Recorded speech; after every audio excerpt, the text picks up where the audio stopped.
À mon humble avis, je dirais même que un enfant de Dieu peut faire ou peut s'engager dans la politique. C'est même une nécessité.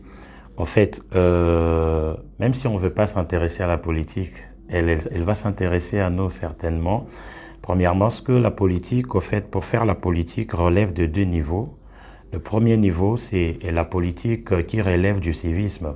La politique qui relève du civisme nous concerne automatiquement tous parce que chacun gère son environnement de son côté et la politique relevant de l'activisme, et c'est quand maintenant quelqu'un veut occuper un poste quelconque dans la politique. Et je pense que c'est les contextes dans lesquels nous sommes avec cette question. Est-il permis aux chrétiens de faire de la politique? Est-il permis aux chrétiens d'occuper un poste politique? Tout à fait, c'est tout à fait permis. Il est vrai que la Bible ne le dit pas directement, mais la Bible n'est pas non plus une liste des interdits et une liste de permissions. En fait, permettez-moi si ça peut passer. Alors, la Bible émet certains principes qui permettent à la personne de bien vivre sur la terre sans compromettre son éternité. Alors, moi, je dis que oui, pour trois raisons majeures. La première raison, c'est pour élever Dieu au-dessus de toute une nation. La Bible dit qu'heureuse la nation dont l'Éternel est Dieu et le peuple est choisi comme héritage. Donc je pense que les gens qui sont censés élever Dieu au-dessus de toute une nation, ce sont les chrétiens. Alors si les chrétiens se séparent ou évitent d'entrer là où on prend les décisions, c'est-à-dire il y aura du mal à élever Dieu au-dessus de toute une nation et les autres qui s'intéressent à ça vont imposer leur Dieu. La deuxième raison majeure, c'est pour apporter des réformes. Au fait, on ne peut pas apporter des réformes dans un pays si on n'occupe pas des postes régaliens ou des fonctions, on n'a pas des fonctions régaliennes. Qu'est-ce que je veux dire par là?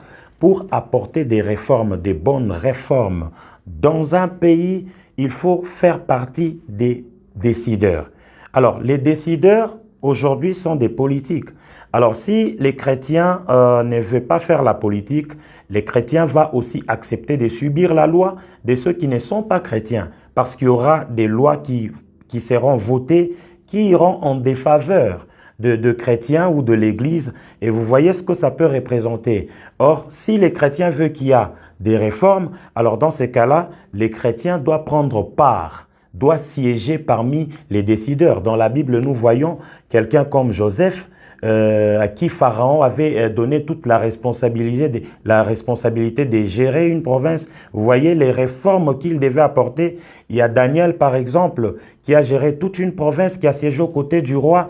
Il y a quelqu'un comme Néhémie, qui a aussi apporté des réformes. Donc, il est permis pour un chrétien, en fait, dans le sens qu'il peut aussi apporter des réformes dans un pays. S'il faut que les pays puissent avoir une bonne justice, qui sont censés amener notre justice à élever la nation? Ce sont les chrétiens. Mais si les chrétiens refusent d'occuper ce genre de postes, c'est-à-dire on va toujours subir l'injustice, on va subir des lois qui favorisent les valeurs non chrétiennes, et voilà, c'est ça les problèmes. Le troisième niveau, ou ma troisième raison, c'est qu'il n'y a pas une terre pour les chrétiens propre à eux. Tous nous sommes citoyens d'une cité et la politique devient un emploi comme tous les autres emplois. Nous ne devons pas accepter de travailler dans une autre entreprise publique et refuser la politique sous prétexte que voilà, c'est un système corrompu. Partout où nous retrouvons l'argent et les pouvoirs, il y a toujours des problèmes. Mais les chrétiens, le vrai, a un élément qui lui permet de bien vivre, c'est la foi en Jésus-Christ.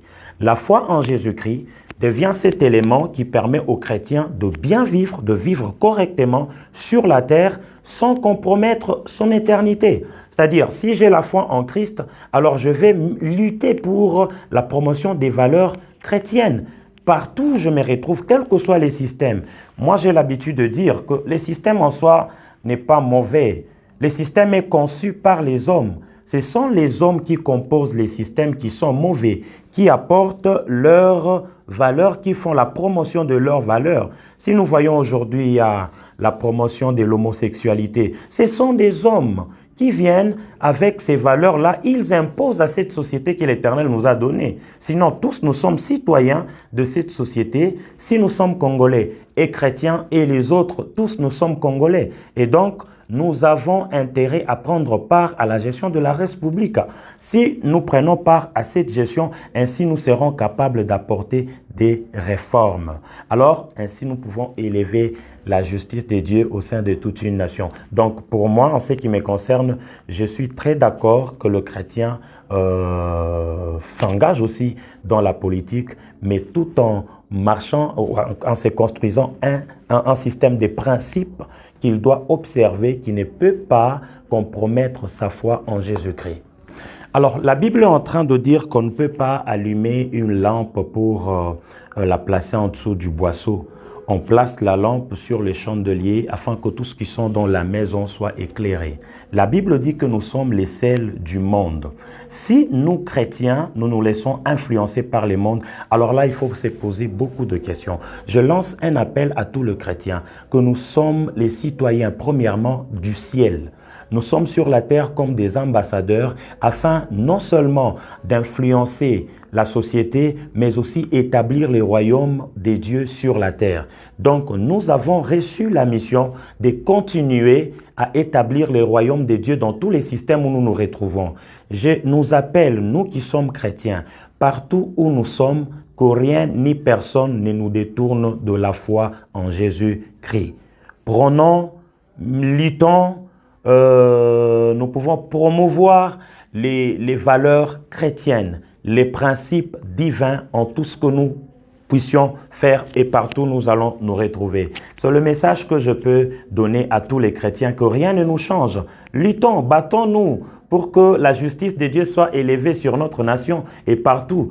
Que ce soit dans tous les domaines, il y a dans d'autres entreprises publiques comme privées. En fait, la corruption est partout, l'injustice, les inégalités, c'est partout. Mais heureuse la nation dont l'Éternel est Dieu. Et nous sommes chrétiens, nous sommes capables d'amener Dieu au trône, au fait de toute notre nation. Voilà. En fait, le dernier mot, c'est juste vous remercier pour cette opportunité que vous nous avez accordé de parler au peuple de Dieu qui va certainement nous suivre. Nous avons une pensée pour nos frères de Goma. Nous prions pour eux, que l'Éternel instaure la paix dans ces côtés de notre pays. C'est notre souci, comme la Bible est en train de dire, que rechercher la paix de la ville dans laquelle je vous ai amené en déportation. Nous sommes en train de prier tous les jours pour que l'Éternel puisse instaurer la paix à l'est de notre pays. Que Dieu bénisse tous ceux qui vont suivre cette intervention et cette émission. Allez, que Dieu vous bénisse. Merci.